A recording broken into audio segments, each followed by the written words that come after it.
السلام عليكم ورحمة الله وبركاته. بسم الله الرحمن الرحيم. الحمد لله رب العالمين، والصلاة والسلام على رسول الأمين وعلى آله وأصحابه الغر الميامين وبعد.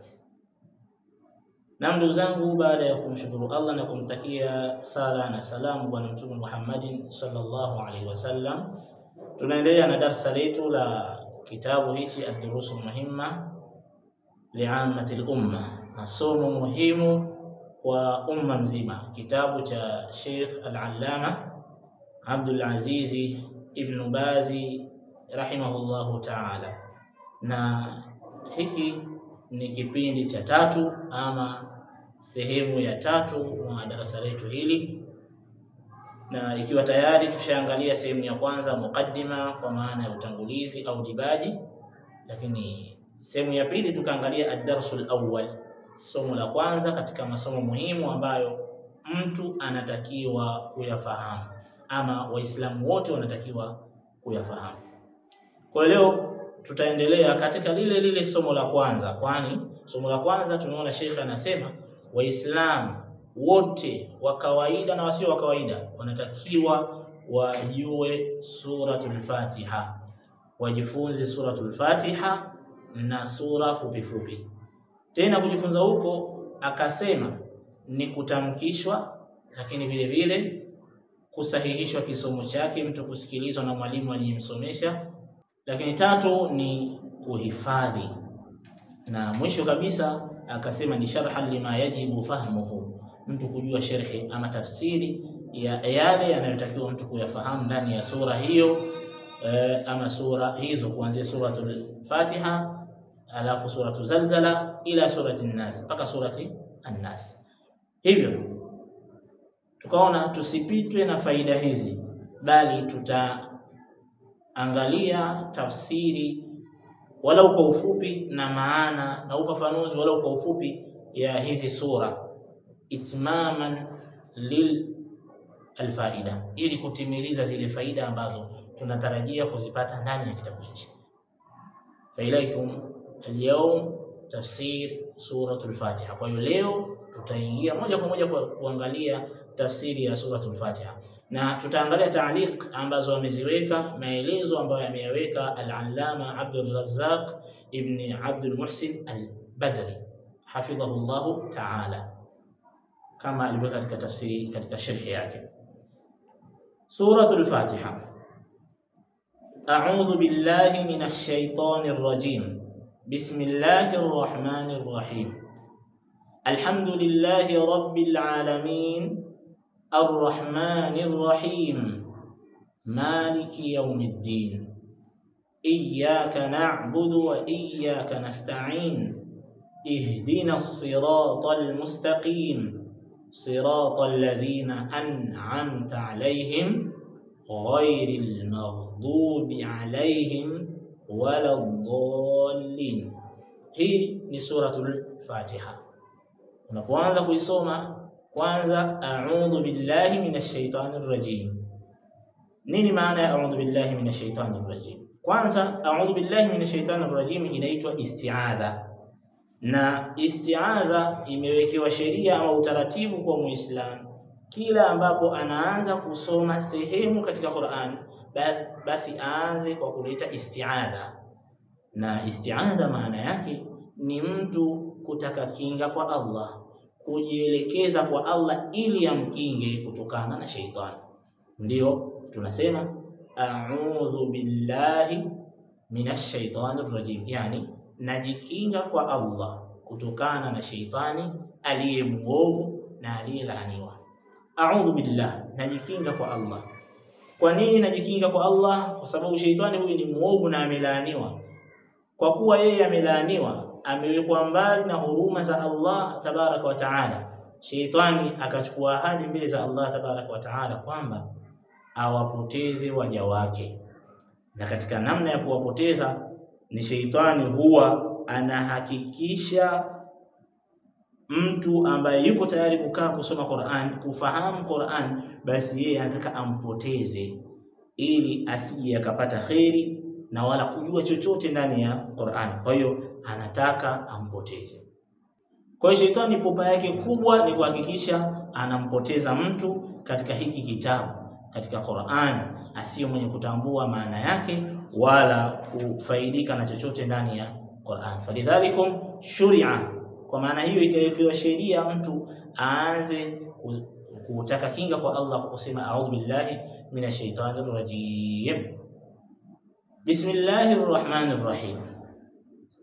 Bismillahir rahmanir rahim, hii ni basmala. Basmala kwa maana mtu anaanza kufanya jambo lake kwa kutaja jina la Allah tabaraka wa taala. Ndio tunasema bismillah, kwa jina la Allah. Bismillah, kwa jina la Allah. Naam, bismillahir rahmanir rahim. Albasmala kwanza, hii basmala ni aya ambayo ipo ndani ya kitabu cha Allah tabaraka wa taala, na aya hii mtu anatakiwa ailete kila anapoanza kusoma mwanzo wa sura. Yani kila mwanzo wa sura inabidi ulete bismillahir rahmanir rahim, isipokuwa sura moja tu, naye ni suratu Baraa. Sura hii mtu anapoanza kuisoma hatakiwi kuanza na bismillah, bali ataanza a'udhu billahi kisha kaendelea asome bismillahir rahmanir rahim. Sasa bismillah, mtu anaposema hivi maana yake bismillah, ninaanza kwa jina la Allah, na ile Allah ndiyo jina lenyewe, ndiyo jina la Allah tabaraka wa taala, yani lafdhul jalala, ni tamko la kumtukuza Allah tabaraka wa taala. Na maana yake bismillah kama tulivyotangulia kusema, abtadi'u, ninaanza kama ni kisomo, naanza kisomo changu hichi kwa jina la Allah tabaraka wa taala, tabarrukan, ili nipate baraka katika jina la Allah tabaraka wa taala, wa isti'ana, na kutaka msaada kwa Allah anisaidie katika hiki kisomo changu. Lakini bismillah unaweza ukaitumia hata nje ya kisomo. Jambo lolote zuri unalotaka kulifanya utasema bismillahir rahmanir rahim. Bismillah maana yake jambo langu fulani nalianza kwa jina la Allah tabaraka wa taala, kwa kutaka baraka na Allah anisaidie katika jambo langu husika.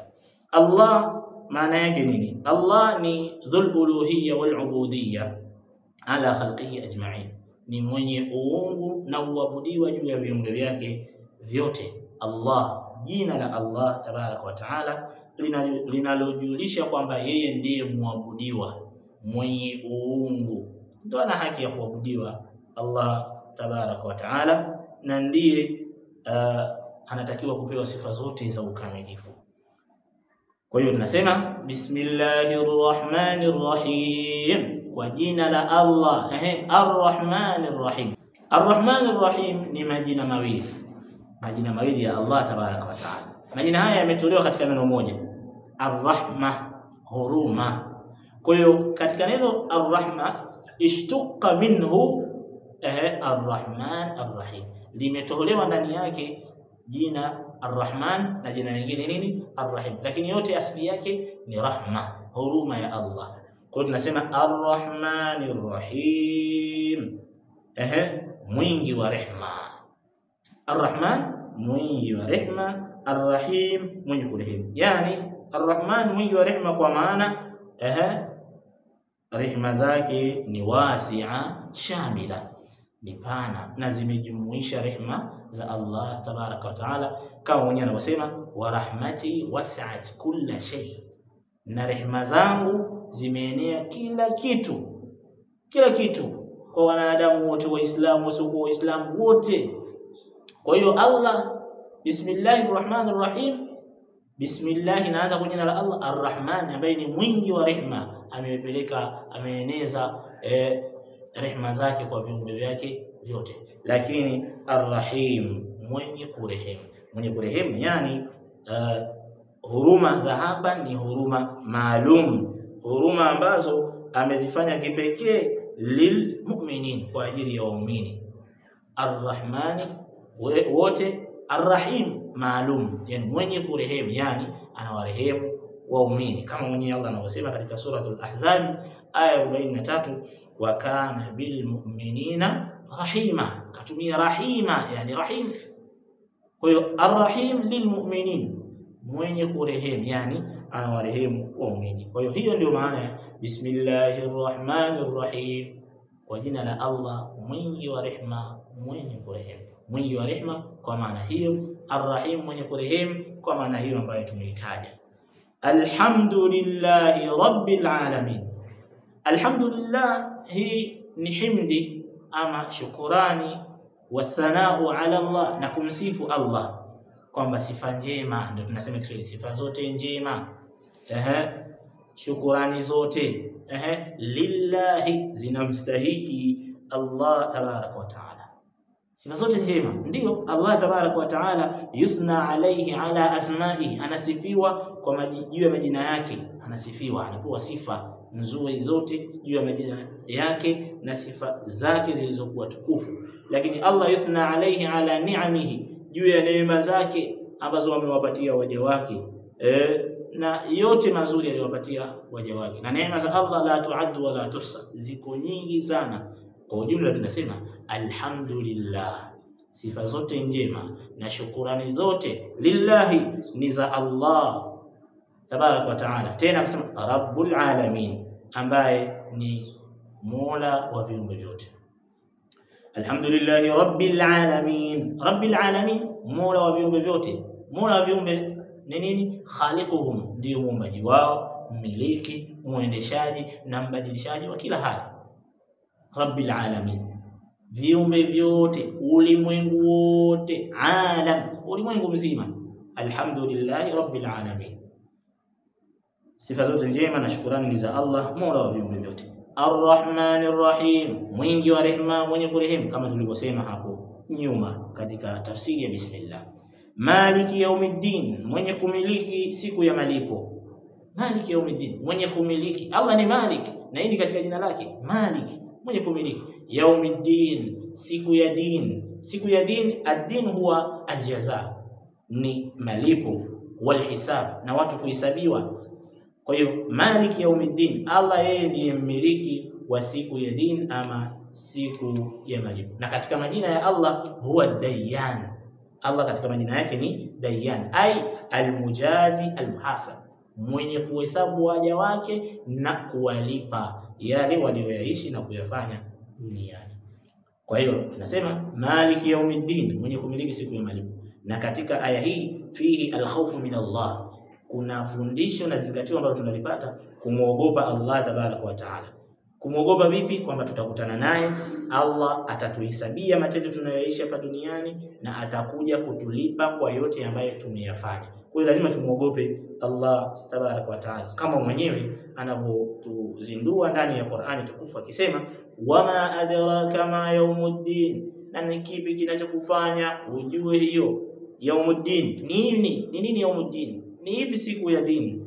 Thumma ma adraka ma yaumuddin, na kisha ni kipi ambacho kinakufanya wewe ujue na utambue, ufahamu kwamba ni ipi hiyo siku ya dini? Yauma la tamliku nafsun li nafsin shay'a, siku ya dini ni siku ambayo, siku ya malipo ni siku ambayo nafsi yoyote haiwezi kumiliki juu ya nafsi nyingine. Wal amru yawmaid, na amri, majambo yote, maamrisho yote, yawmaid, katika siku hiyo, lillahi, ni kwa ajili ya Allah tabaraka wa taala. Yeye ndiyo mmiliki na muendeshaji wa yote, yeye ndiye atakayewalipa waja wake. Kwa hiyo lazima tunaposema Maliki yaumiddin katika swala zetu, basi tumuogope Allah tabaraka wa taala, tuogope tutakuja kukutana naye na atatuhesabia kwa yale tuliyoishi hapa duniani. Ndugu yangu Muislamu, katika faida za kufahamu tafsiri ni kama hivi: unafahamu nukta muhimu ambazo unasoma ndani ya swala, Qur'ani yako unaisoma, unafahamu kwamba kumbe maana yake ni hivi. Sio tena umemaliza kuswali unatoka hapo unaenda kufanya yasiyofaa, unamuasi Allah. Umetoka kusema Maliki yaumiddin, bado hujaogopa kwamba Allah ndio atakuja kukuhesabia na kukulipa. Lazima umuogope Allah tabaraka wa taala. Kisha aya nyingine Allah anasema iyyaka na'budu wa iyyaka nasta'in, wewe tu ndiye tunayekuabudu na wewe ndio tunakutaka msaada. Naam, Kiswahili tunasema hivi. Sasa nini maana yake maneno haya? Iyyaka na'budu wa iyyaka nasta'in, wewe ndio tunayekuabudu na wewe ndio tunayekutaka msaada. Maana ya maneno haya, kuna maana kama 4 ambazo zinakuja na inakuwa tuzingatie sana. Iyyaka na'budu wa iyyaka nasta'in, kwanza ndani yake kuna ikhlas al-ibada, tunazitakasa ibada zetu zote. Ndio tukasema iyyaka na'budu, wewe tu ndiye tunayekuabudu. Yani ibada zako zote unamfanyia Allah. Maana unatakasa ibada zako na unamwambia Allah iyyaka na'budu, wewe ndiye tunayekuabudu, wewe ndiye tunayekuabudu. Alafu ndani ya aya hii wa iyyaka nasta'in, maana yake unatakasa kwamba wewe unataka msaada kwa Allah tabarak wa taala. Fala asta'inu bi ahadin siwaka, kama kule fala a'budu ghayraka, simwabudu yoyote isipokuwa wewe, lakini vile vile sitaki msaada kwa yoyote isipokuwa ni kwako Allah tabarak wa taala. Unampa ahadi Allah, unampa mkataba Allah, unamwahidi ndani ya swala yako. Na unaposoma sura hii ukisema iyyaka na'budu wa iyyaka nasta'in, lakini maana nyingine na makusudio ni kwamba iyyaka na'budu ndani yake kuna bara'atun minashirki, mtu anajiweka mbali na shirki, ndio ninayekuabudu. Maana usipomwabudu Allah, in kunta abidan li ghairi Allah, kama wewe si mwenye kumwabudu Allah tabaraka wa taala, basi wewe utakuwa abidan li shaytan, utaingia katika shirki, unamwabudu shaytan.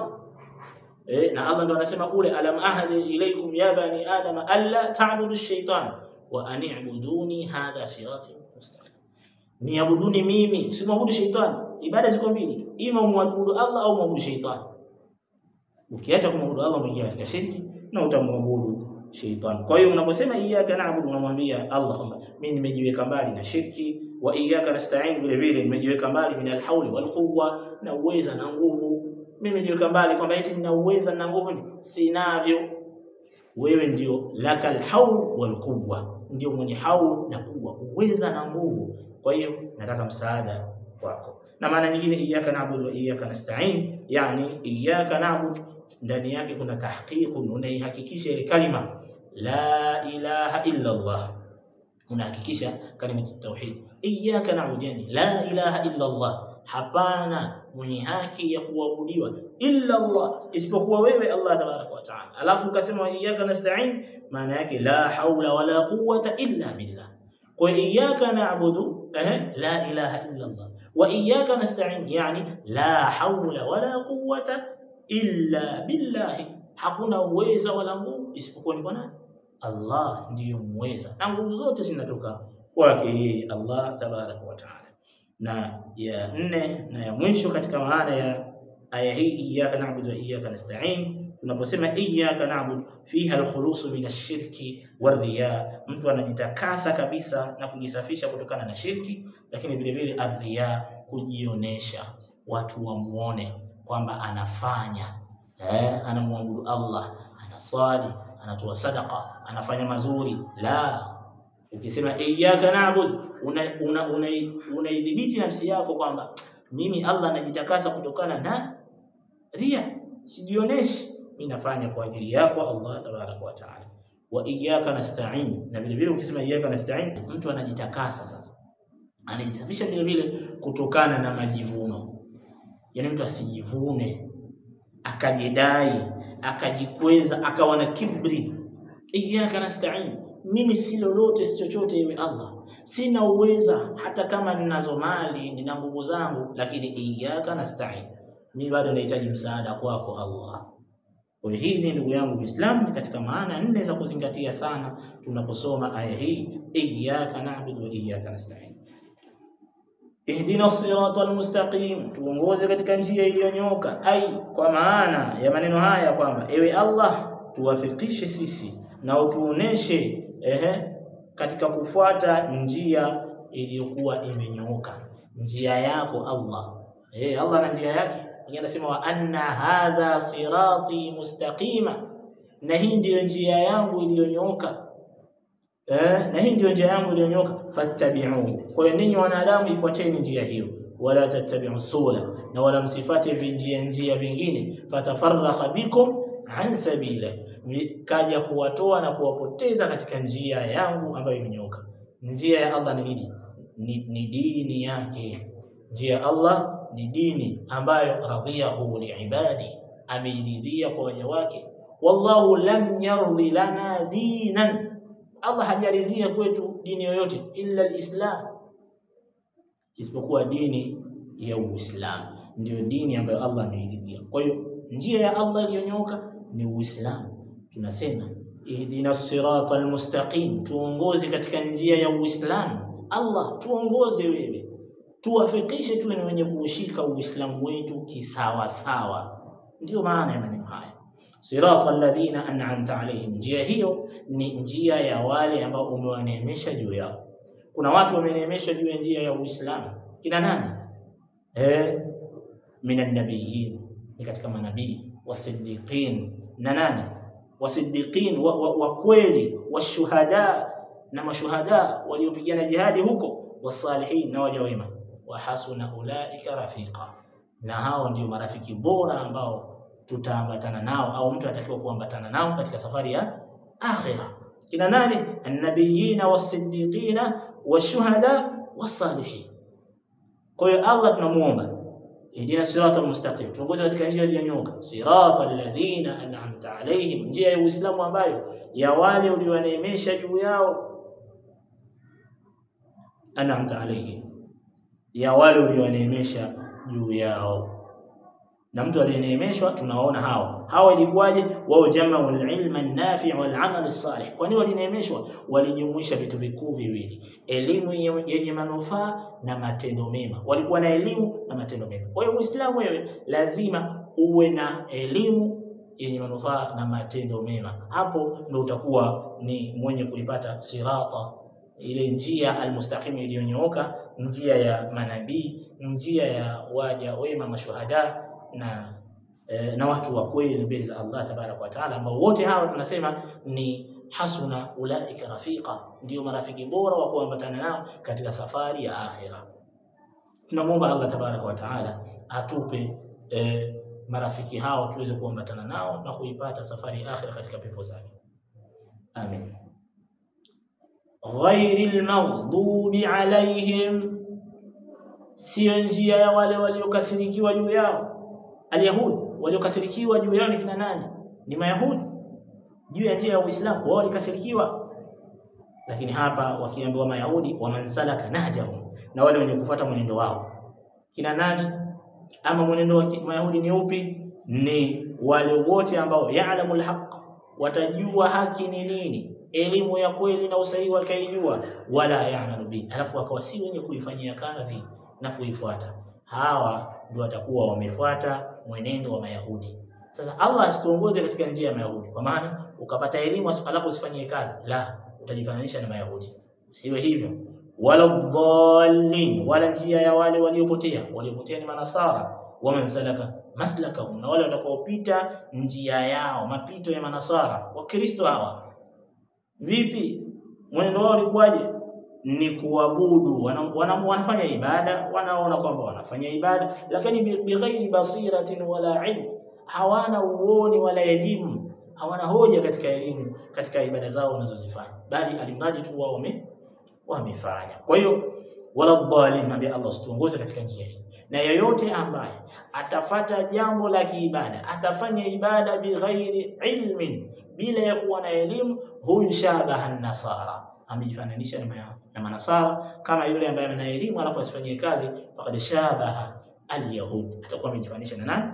Na Mayahudi. Kwa hiyo utaona al-maqsud, makusudio ni nini katika mwishoni mwa hii aya, ghairil maghdubi alaihim waladdallin, ni tahadhari kutokana na maulama, watu wanaodai elimu lakini wakawa ni waovu, lakini wanaofanya ibada za upotevu. Lazima tuchukue tahadhari. Ndio kuna maneno mazuri kabisa anasema Sufyan bin Uyayna, tabi'i huyu, Allah mrehemu, anasema man fasada min ulamaina, yeyote atakayeharibika katika wasomi wetu, akaharibika mwenendo wake, akawa ni muovu, kana fihi shabahun min al-yahudi, huyu atakuwa amejifananiza na Mayahudi. Wa man fasada min ubadina, na mwenye kujifananiza katika watu wetu wanaofanya ibada, mwenye kuharibika katika watu wetu wanaofanya ibada, mtu anayefanya ibada akawa ameharibika mwenendo wake, ukawa si mzuri, si mwema, kana fihi shabahun minan nasara, huyu atakuwa amejifananiza na manasara. Maneno haya ameyazungumza Sufyan bin Uyayna. Ukirejea katika tafsiri ya Ibn Kathir utakuta habari hizo. Mwisho kabisa tukihitimisha ni kwamba sura hii suratul Fatiha katika majina yake tumesema ni as-sala kama hadithi ilivyotaja, lakini vile vile sura hii inaitwa Ummul Qur'ani, mama wa Qur'an. Kwa nini? Kwa sababu sura hii hawat imezungukia yote kwa ujumla yale yaliyokuja ndani ya Qur'ani nzima, imezungukia kwa ufupishi wake, yani imechukua. Na sura hii imejaa ndani yake durus mbalimbali na mazingatio, yani darsa, mafundisho na mazingatio, lakini vile vile taqrir, qawaid wa usul al-iman. Imerejea na kuweka kanuni na misingi ya kiimani, wa umuri sharia wal akhlaq wal adab, na mambo ya kisheria, tabia na adabu na mengineyo mengi ambayo yako ndani ya sura hii. Kwa hiyo ndugu yangu Muislamu, ndugu mfuatiliaji wa channel hii ya Ibana TV, tutosheke na haya katika tafsiri hii ya suratul Fatiha, na kama tulivyosema tutakuwa na mtiririko wa kutaja sura moja moja, wala kwa ufupi kama hivi au zaidi ya hapa. Tumeanza suratul Fatiha, tutaingia suratul Zalzala mpaka suratul An-Nas. Tunamwomba Allah tabaraka wa taala atuwafikishe katika hili. Allah atupe elimu yenye manufaa na ajalie tuweze kuyafanyia kazi yale ambayo tunajifunza na kuyafahamu katika dini yetu. Hadha wa sallallahu ala Muhammadin wa alihi wa sahbihi wasallam. Wassalamu alaykum wa rahmatullahi wa barakatuh.